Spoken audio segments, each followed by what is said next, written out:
बन जाता है।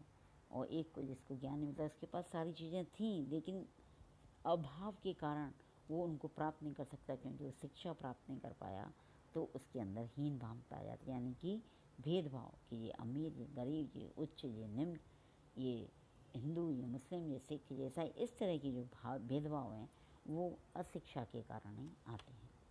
राष्ट्र के विकास में बाधक, जब हम भेदभाव करने लगते हैं तो आपस में एक दूसरे से लड़ते हैं, जिससे हमारे राष्ट्र का जो विकास है वो क्या हो जाता है, रुक जाता है, उसमें अड़चनें पैदा होती हैं और हम उसका सही दिशा में सही विकास नहीं कर पाते हैं।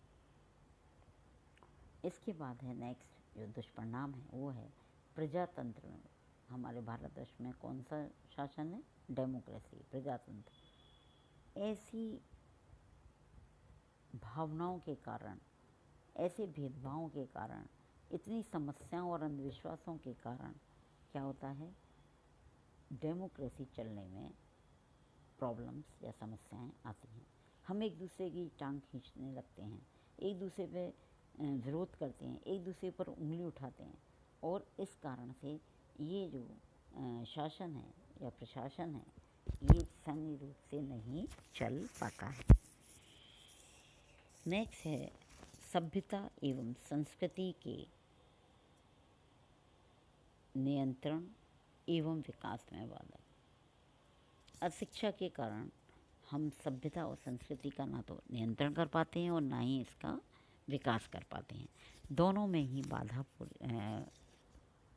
उत्पन्न होती है। अब आता है इसके बाद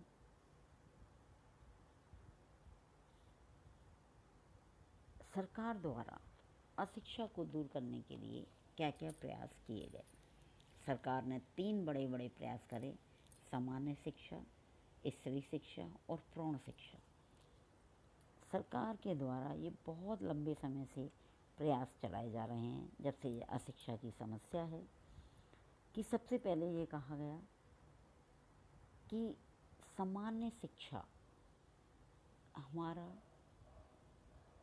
जन्म सिद्ध अधिकार है, अनिवार्य शिक्षा है, यानी कि 10th तक सभी को शिक्षा प्राप्त करना अनिवार्य है। 14 साल की उम्र तक कोई भी काम बच्चा नहीं करेगा, यदि कोई करवाता है या करता है उसकी अगर शिकायत की जाती है, कानून बना हुआ है और उसको दंड देने का प्रावधान है, जिसके यहाँ वो काम कर रहा है उसको दंड दिया जाएगा।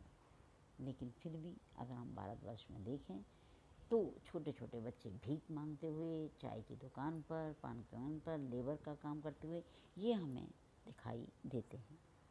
तो जो सरकार का जो प्रयास था सामान्य शिक्षा का, गांव-गांव में स्कूल्स खोल दिए गए, सारी सुविधाएं दे दी गई, फिर भी हमें पता चलता है कि वहाँ पर शिक्षा के इस प्रयास का कोई भी प्रभाव 100% दिखाई नहीं देता है।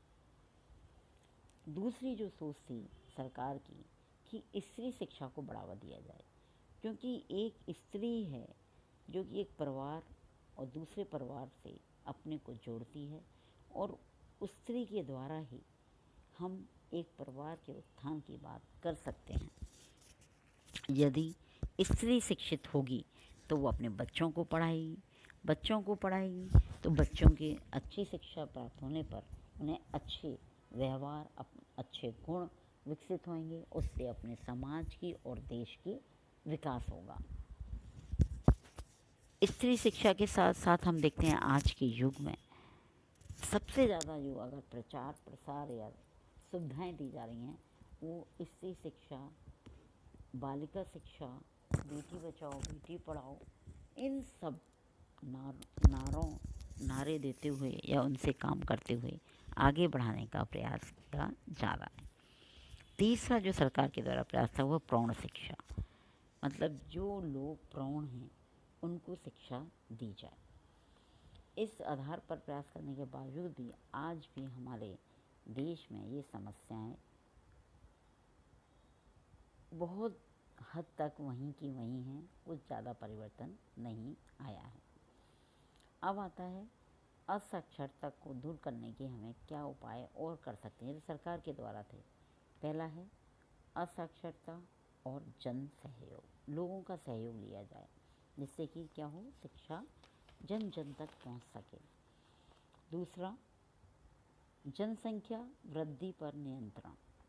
जो जनसंख्या वृद्धि है उस पर क्या किया जाए, नियंत्रण किया जाए। हम शिक्षित होंगे तो स्वयं देखेंगे कि अच्छा भविष्य बच्चों का बनाएं, तो कम बच्चे होंगे, अच्छी तरह हर बच्चों को हम पढ़ाई में और उनके कैरियर में या उसको ध्यान दे सकते हैं। पहले समय में बच्चे बहुत होते थे, किसी पे ध्यान दिया किसी पे नहीं दिया, जो अपने आप को अच्छा समझता था, गुण थे, वो निकल गया, जो नहीं है वो ऐसे ही रह गया।